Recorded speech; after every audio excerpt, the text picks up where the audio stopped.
My name is Agada Emmanuel, and I'm here to testify of the goodness of the Lord in my life. Uh, I'm here to share a short story and the story of my salvation. Yeah, the salvation of my soul. 2019, 2019 was a very, very remarkable year in my life. I was an artist. I was into music, Afrobeat music. You type your right things, and also I was a fraudster. And you understand that when music and fraud mix together, there must be some smokes. So I smoke weed too, and I do a lot of those stuff. So my elder brother died.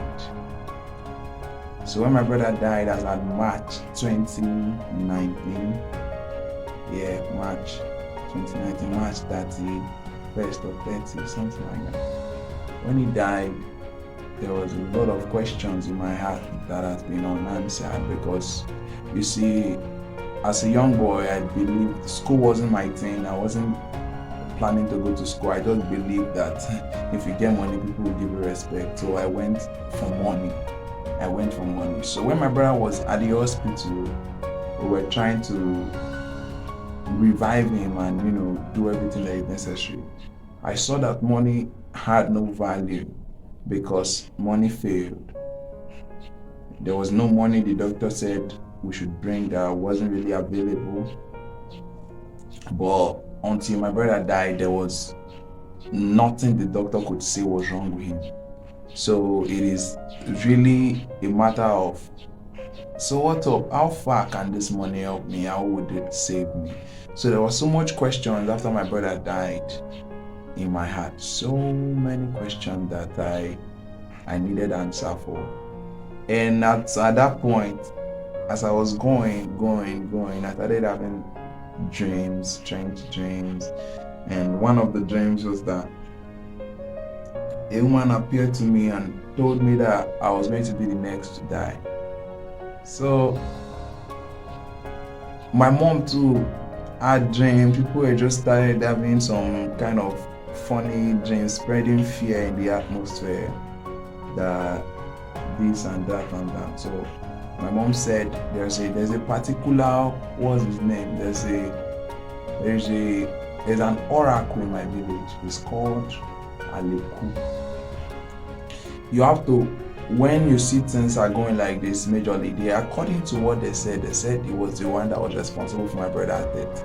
So maybe I've done something, maybe because I was living a rough life, probably I've given somebody money for the person to go and abort pregnancy, all those stuff like that, and you get things like that. There are just so many rules that if you break the rules even without knowing, that thing is going to come for them.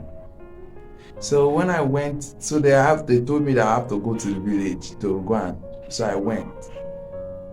So when I came back, when I was on my way coming from the village, I said in my heart that I can't live this kind of life. I don't live this. Now, I was unsaved, but I knew that God was the only way. I was far from being saved, but I already considered that God was the only way. So when we began to leave, my elder sister, whose name is Sarah, she learned that I now smoke. So she was heartbroken. So she began to intensify prayer for me. And she began to fast and pray for me. And then she came one evening and said she wants me to go to church with her. I had dread, so if I step into the building of the church, it looked like this man is a sinner. He said, well, I don't mind. So I said, okay.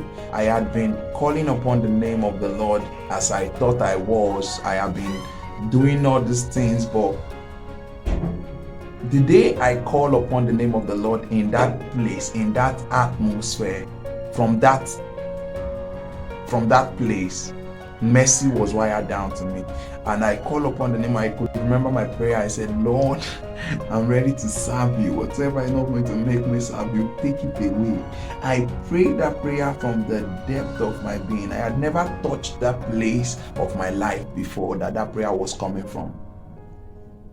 So as I prayed, like the scripture said, deep calls to the deep. So it takes from the spirit to actually touch God. And after that prayer, I went home and I told my sister, I'm stopping Yahoo. She was like, yes, it's good. I told my sister, it was very hard.